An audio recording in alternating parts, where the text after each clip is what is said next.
प्रिय विद्यार्थियों, सुप्रभात।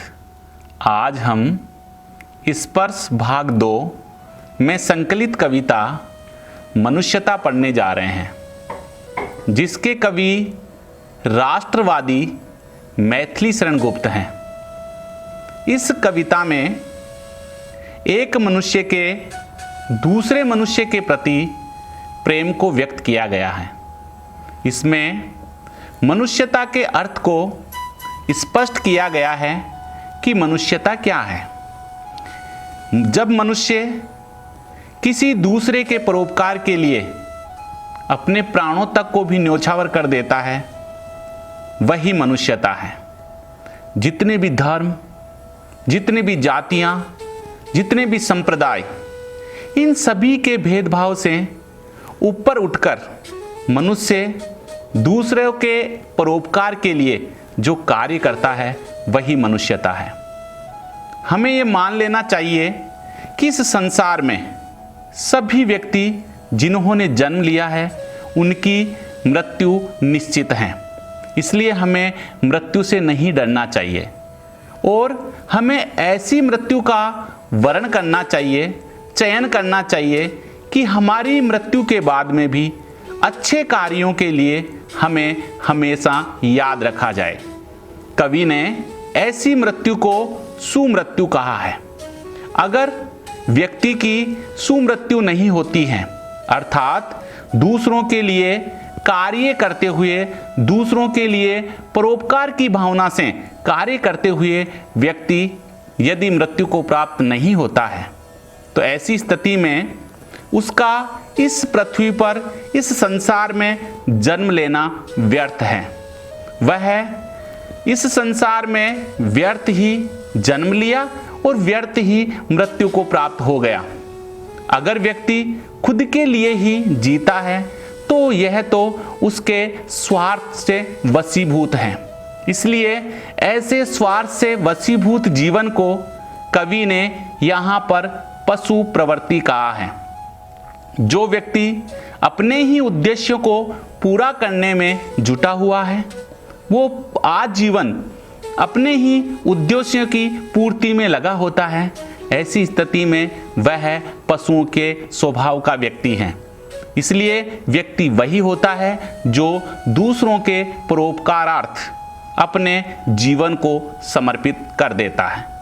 इसलिए कवि मैथिली शरण गुप्त ने ये लिखा है कि विचार लो कि मृत्यु हो, न मृत्यु से डरो कभी, मरो परंतु यो मरो कि याद जो करे सभी। हुई न यो सुमृत्यु तो वृथा मरे वृथा जिए, मरा नहीं वही कि जो जियान आपके लिए। वही पशु प्रवृत्ति है कि आप ही चरे, वही मनुष्य हैं कि जो मनुष्य के लिए मरे। अर्थात यहाँ स्वार्थ की भावना से जो परे हैं, स्वार्थ की भावना को छोड़ करके जो व्यक्ति दूसरों के हित में हमेशा लगा रहता है और इसके बाद में उसकी मृत्यु होती है, ऐसी मृत्यु को कवि ने यहाँ सुमृत्यु कहा है। कविता के दूसरे अंश में कवि कह रहे हैं, उसी उदार की कथा, उसी उदार की कथा सरस्वती बखान थी। उसी उदार की कथा सरस्वती बखान थी, उसी उदार से धरा कृतार्थ भाव मानती। उसी उदार की सदा सजीव कीर्ति कूजती, तथा उसी उदार को समस्त सृष्टि पूजती। अखंड आत्मभाव जो असीम विश्व में भरे, वही मनुष्य हैं कि जो मनुष्य के लिए मरे। ऐसे उदार व्यक्ति की कथा का वर्णन स्वयं सरस्वती करती हैं। अर्थात पुस्तकों में भी हम ऐसे उदारवादी व्यक्ति की कथाओं का वर्णन ही पढ़ते हैं। ऐसे उदारवादी व्यक्ति की पूजा संपूर्ण सृष्टि करती है। संपूर्ण विश्व ऐसे व्यक्ति की पूजा करते हैं, उनका गुणगान करते हैं।